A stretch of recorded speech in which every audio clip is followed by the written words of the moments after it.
Welcome back to Face the Nation. We're joined here in studio by Dan Stein, President for the Federation for American Immigration Reform, and Janet Murguia. She's the President and CEO of the National Council of La Raza. She joins us this morning from Kansas City. Janet, let me start with you. What is the best thing about the Senate-passed bill that you think Republicans in the House ought to know but don't know?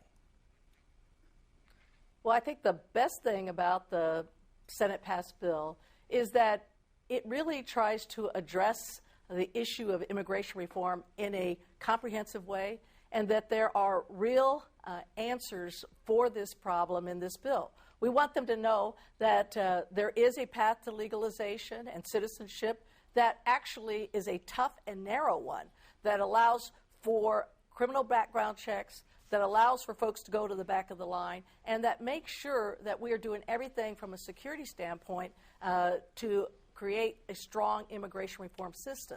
And for us, I think that's really important. It's clear that there has been a lot of concern around the security aspects of this bill, but I think it's fair to say that there has been a lot done. It's very above and beyond what we know is, from a policy perspective, necessary, but I think politically it does address all the issues that most Republicans would care about. Dan, what's wrong with the Senate bill that Senate Republicans who voted for it don't understand and need to, and should inform the way the House Republicans deal with this issue? Look, Major, at FAIR, we've scrubbed all 1,200 pages of this bill. We can tell you exactly what is in there, and I guarantee you those senators who voted for this bill, and certainly most of the Republicans, have not read the bill. It is a huge, massive bill. The so-called Path to Citizenship amnesty program is a fraction of what the bill deals with. Ultimately, it unleashes a massive increase in overall immigration, major increase in job competition at a time when we have structural unemployment, increasing income inequality, wages are flat for most workers. Essentially, it gives up on the American worker by simply suggesting that at every level of the labor market, employers should be able to bring in foreign workers. We're talking about a population increase under the Senate bill of over 70 million people in 20 years. 70 million people. Now, the CBO went and scored this thing and took it out, Congressional Budget Office took out for only 10 years and said, you know, some of the workers are going to be paying Social Security but not taking benefits, without looking at the long range.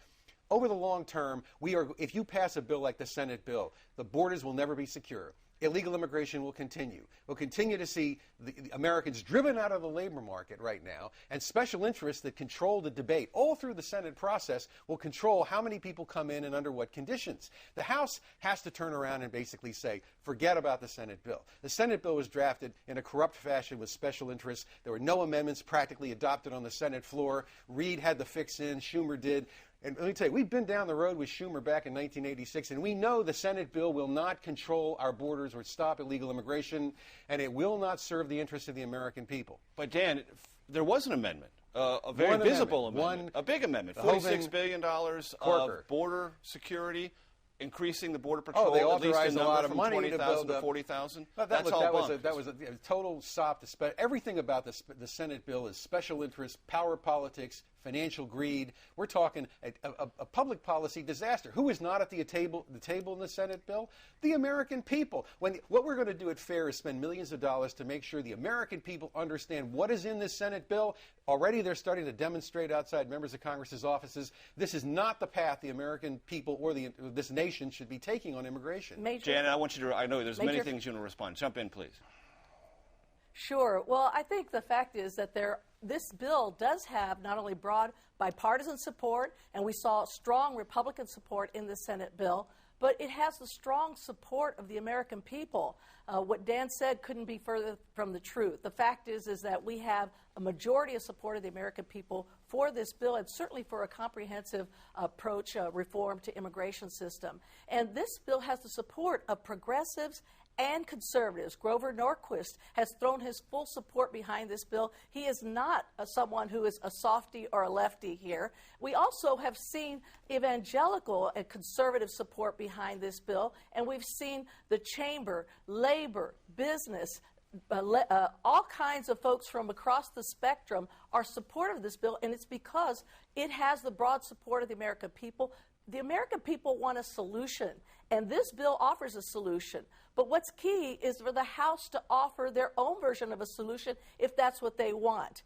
and we want to see progress on this reform. And the House has a unique opportunity right now to really put their imprimatur on a bill and move it forward. That's all the American people want. They want to see us to create a solution.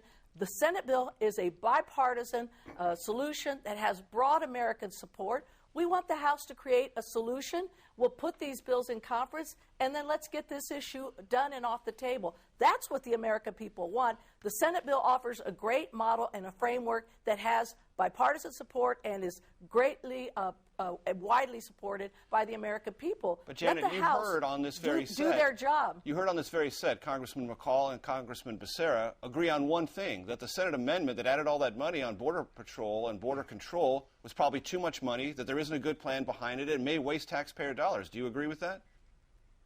Oh, absolutely not. I believe that there is an excessive amount of security money in this bill. There's no question about that. And you're willing to live with that? But what we do know, well, look, this is a difficult process for many of us who want to see a solution on this. There have been a lot of compromises already made in this Senate bill. And frankly, there are folks in my constituency and certainly across the spectrum who have a lot of concerns about the investments we've already made on security. We put $18 billion alone last year, more than all enforcement agencies combined, on the securing the Janet, border. let me pick up on that point with Dan. This is an additional $30 billion. This is an additional $30 billion. So for folks to say that it's not going a long way to address this problem is simply not true. We will have a secure border. The question is, we need to reform the rest of the system. We have a great approach in this Senate bill that addresses the legal immigration system, Dan, and one that will bring order and restore the rule of law.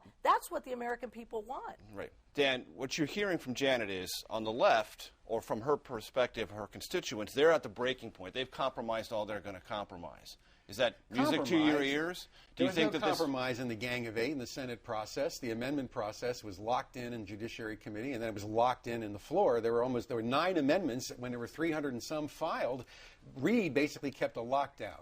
Look, the Senate bill ultimately is a political disaster, ultimately, for the Republican Party for one very simple reason. Latinos are going to vote Republican when the economy provides an opportunity to provide upward mobility. The Democrats in 2008 started playing ethnic power politics and trying to basically convince the Republicans that if they didn't bend the rules, if you will, with amnesty and other things, they were going to forever be annihilated. And Lindsey Graham has repeated that canard. The Republicans need a populist message again about restoring the American middle class through a tighter labor market. The Democrats need to stop playing power politics, ethnic power politics, with this spoils system that we've created now with the Senate bill. What we have to do is start over in the next Congress. We can't see the Senate bill get conference with anything that passes the House because the Senate bill is a 1,200-page behemoth public policy disaster. And the reason why Boehner and those guys don't want to go to conference is there's so many special interest gifts in the Senate bill that would never produce a good bill. Thanks, Major. Dan Stein, Federation for American Immigration Reform, and Janet Murguia of the National Council of La Raza. Thank you very much for joining us, and we'll be back in just 1 minute.